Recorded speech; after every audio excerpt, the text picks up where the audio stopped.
Hello guys, আজকে আমি modal auxiliary অথবা মডেল বার আমরা বলতে পারি। তো আগের ক্লাসে আমি মডেল অক্সিলারি বার অথবা মডেল বার কি আমি সেটার বিষয়ে আমি আলোচনা করেছি। তো আজকে আমি যে মডেল অক্সিলারি বার অথবা মডেল বার যে এক্সামে আসার পর মানে কিভাবে আমরা বুঝবো যে এই সেন্টেন্সটা আমরা ক্যান বসাবো, না মাস্ট বসাবো, না কুড বসাবো, না শুড বসাবো, না উড বসাবো। তো মোস্ট ইম্পর্টেন্ট যেগুলো আমাদের সব সময় পরীক্ষার মধ্যে আসে সেইগুলো আমি আজকে আলোচনা করব এবং ইনশাল্লাহ আপনারা বুঝতে পারবেন। তো guys, can, could, should, would, must, এই যেগুলো আমি লিখছি ওইগুলা মোস্ট ইম্পর্টেন্ট। এগুলা পরীক্ষার সময় বারবারই আসে, প্রত্যেক পরীক্ষার সময়। দেখেন, ক্যান অর্থাৎ ability, capacity, capability, possibility, permission. আমরা যে বাক্যের মধ্যে এবিলিটি অর্থাৎ এক্সামে এক্সাম্পল দেখেন, তো এখানের মধ্যে উই ড্যাশ প্লে ফুটবল, তো ব্যাকেট আমার কি আছে, এবিলিটি আছে। তো আমার এখানের মধ্যে কি বসবো, আমার এখানের মধ্যে এটা পরীক্ষাতে আসছে 2018 ইংরেজিতে এইচএস ফার্স্ট ইয়ার। তো এগুলা এইচএস ফার্স্ট ইয়ারের পরীক্ষার মধ্যে আসে। তো দেখেন এখানের মধ্যে এবিলিটি আছে, আমার এবিলিটি। তো দেখেন এখানে উই ড্যাশ প্লে ফুটবল, আমার এখানে কি আছে, এবিলিটি আছে যেহেতু ব্র্যাকেটও, তাই আমার এখানে কি বসতে পারে, ক্যান বসতে পারে, ক্যান বসবো এখানে, উই ক্যান প্লে ফুটবল।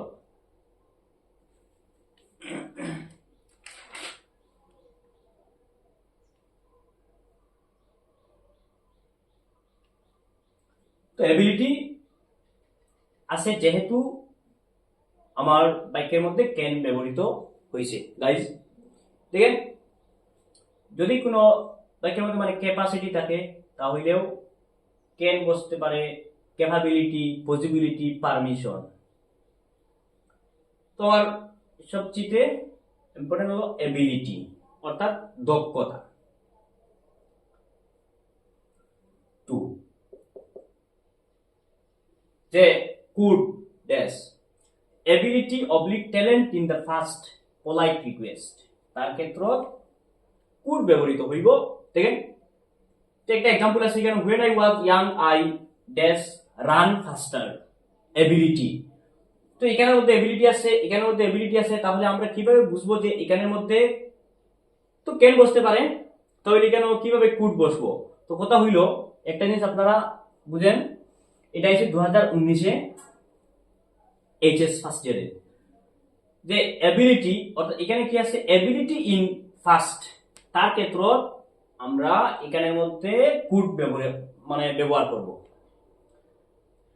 দেখেন পোলাইট রিকোয়েস্টের ক্ষেত্রে আমরা কুড ব্যবহার করব। অর্থাৎ হইছে কি, এখানে বাক্যের মধ্যে আমরা বুঝতে পারছি যে এবিলিটি ইন ফার্স্ট অর্থাৎ অতীতের বুঝাচ্ছে, যার কারণে এখানে আমার কুড ব্যবহার আমি করছি। যে when I was young, আমি যখন young Aslam, I dash run faster, অর্থাৎ অতীতের কথা বুঝাইছে, যার কারণে এইখানে আমার কুড ব্যবহার করছি আমি। এটা এসে 2019-এ। শুড দেখেন, তার duty, moral duty, obligation, opinion, advice, after release two express fear. তো এখানের মধ্যে আমার জানা মতো যে সবচেয়ে বেশি ইম্পর্টেন্ট হচ্ছে কি, মোরাল ডিউটি। যদি কোনো বাক্যের মধ্যে এরকম মোরাল ডিউটি থাকে তাহলে আমি নিশ্চিত যে এখানে শুড ব্যবহার করব। মোস্ট ইম্পর্টেন্ট যে মোরাল ডিউটির ক্ষেত্রে আমরা শুড ব্যবহার করব।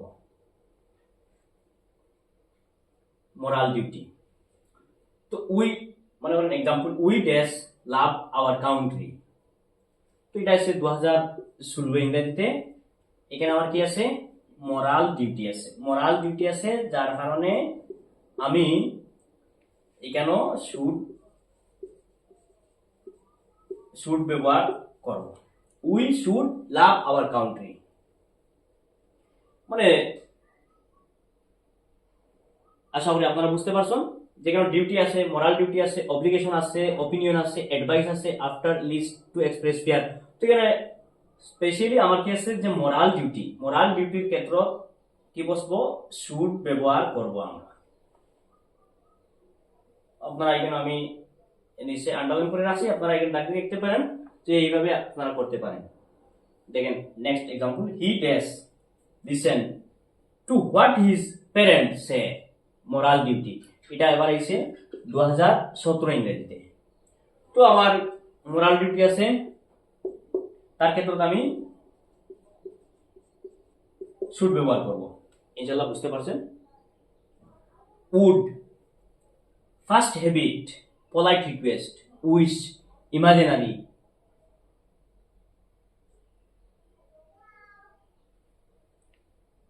কন্ডিশন। তো এটার মধ্যে স্পেশালি আমার পোলাইট রিকোয়েস্ট অর্থাৎ ফার্স্ট হ্যাবিট, তার ক্ষেত্রে আমরা উড ব্যবহার করতে পারবো। দেখেন example, dash you spare some time for me. তো পোলাইট রিকোয়েস্ট এই যে 2020 ইংরেজি আসছে এই বাক্যটা, এখানের মধ্যে আমি উড ব্যবহার করব। পোলাইট রিকোয়েস্টের ক্ষেত্রে আমি উড ব্যবহার করতে পারবো। অর্থাৎ এখানে পাস্ট হ্যাবিট আছে, পাস্ট হ্যাবিটের ক্ষেত্রে আমি ব্যবহার করব, আর পোলাইট রিকোয়েস্টের ক্ষেত্রে আমি উড ব্যবহার করব। Must, obligation, compulsion, command, assumption, prohibition. তো তার ক্ষেত্রে আমরা মাস্ট ব্যবহার করব, কিন্তু স্পেশালি আমরা কম্পালশন এবং কমান্ডের ক্ষেত্রে আমরা মাস্ট ব্যবহার করব। কম্পালশন এন্ড মাস্ট কমান্ড, তার ক্ষেত্রে আমরা মাস্ট ব্যবহার করব। দেখেন I dash pay my loan, এখানে আমার 2016 ইংরেজিতে আসছে কম্পালশন। তো ব্র্যাকেটের মধ্যে কি আছে কম্পালশন আছে, যার কারণে আমি এখানে আন্ডারলাইন করে রাখছি। সেইগুলোর শব্দ যদি থাকে তাহলে আমি এখানের মধ্যে মাস্ট ব্যবহার করতে পারবো, মাস্ট অর্থাৎ অবশ্যই, মাস্ট মিন্স মানে অবশ্যই। তো I must pay my loan, তো এখানে কি আছে কম্পালশন আছে, তার ক্ষেত্রে আমি মাস্ট ব্যবহার করতে পারবো। He dash pay his dues before he can be allow to seat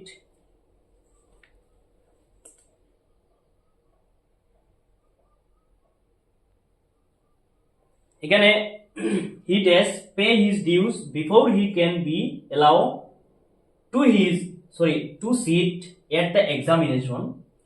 মানে ব্যাকেটে কি আছে 2017 ইংরেজিতে আসছে এটা কম্পালশন আছে, তার ক্ষেত্রে আমি কি ব্যবহার করব মাস্ট।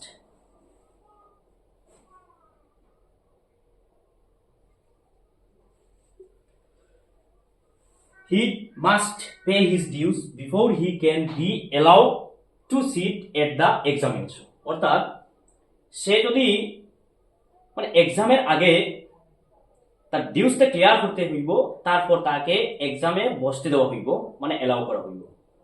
আশা করি আপনারা বুঝতে পারছেন। দেখেন আমি আবার বলছি যে সবচেয়ে বেশি এক্সামের মধ্যে আসে মাস্ট, বা এই যেগুলো আমি লিখেছি ওই ওই ভাগগুলো মানে সবচেয়ে বেশি এইগুলা।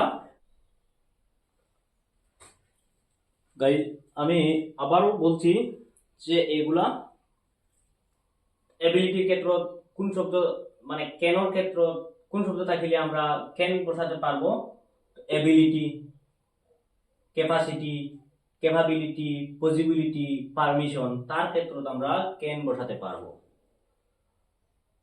তো বিশেষ করে could, ability oblique talent in the first polite request. তো এবিলিটি ইন ফার্স্ট, অর্থাৎ তার ক্ষেত্রে আমরা কুড ব্যবহার করব। তো এখানে আমরা কেন কুড ব্যবহার করছি না, যার কারণটা হলো এখানে অতীতের ক্ষেত্র বোঝাচ্ছে, মানে অতীতের কথা বোঝাচ্ছে, যার কারণে আমরা এখানে কুড ব্যবহার করছি। অর্থাৎ কেন ফার্স্ট ফর্ম হচ্ছে কুড। তো এটা আছে 2019, এটা আছে 2018 ইংরেজিতে। দেখেন should, duty, moral duty, obligation. তো আমাদের মোস্ট ইম্পর্টেন্ট এই ওয়ার্ডটা, অর্থাৎ মোরাল ডিউটি যদি আমরা পাই তাহলে তার ক্ষেত্রে আমরা শুড ব্যবহার করব, বা ডিউটি যদি আমরা পাই তার ক্ষেত্রে আমরা শুড ব্যবহার করব। তো আমাদের স্পেশালি আমাদের মোরাল ডিউটি, তার ক্ষেত্রে আমি শুড ব্যবহার করব। উড, অর্থাৎ ফার্স্ট হ্যাবিট, পোলাইট রিকোয়েস্টের ক্ষেত্রে আমি স্পেশালি উড ব্যবহার করব, মানে ফার্স্ট হ্যাবিটের ক্ষেত্রে। এটা আছে 2020 ইংরেজিতে। মাস্ট, তো কম্পালশন এবং কমান্ড, তার ক্ষেত্রে আমি মাস্ট ব্যবহার করব। কম্পালশন এন্ড কমান্ড, ওটা স্পেশালি এটা এই দুইটার ক্ষেত্রে আমি মাস্ট ব্যবহার করব। আশা করি আপনারা বুঝতে পারছেন, একদম সহজ সেই নিয়মটা।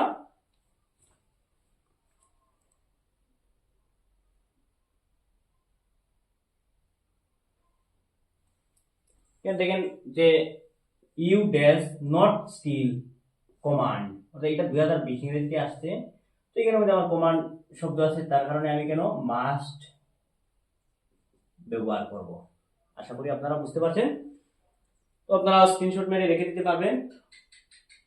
তো এই যেগুলো আমি লিখছি এগুলা খুবই গুরুত্বপূর্ণ, এগুলা পরীক্ষার মধ্যে বারবারই আসে। তো এইগুলা জানলে আশা করি আপনারা বুঝতে পারবেন।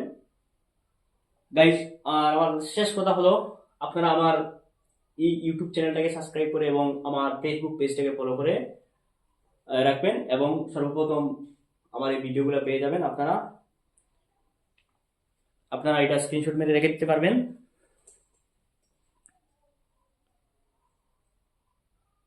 আপনারা এগুলা স্ক্রিনশট মেরে রেখে দিতে পারবেন।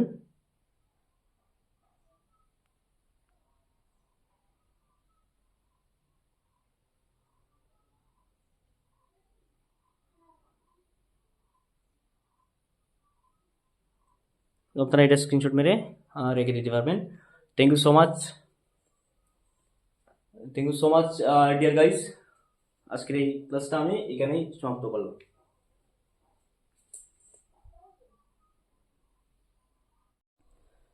নেক্সট ক্লাসে আমি এক্সাম্পল দিয়ে, মানে এক্সারসাইজের এক্সাম্পল দেব, আপনারা করতে পারবেন, এবং আর বাকি যেগুলো রয়েছে সেইগুলোও আমি আলোচনা করব নেক্সট ক্লাসে ইনশাল্লাহ।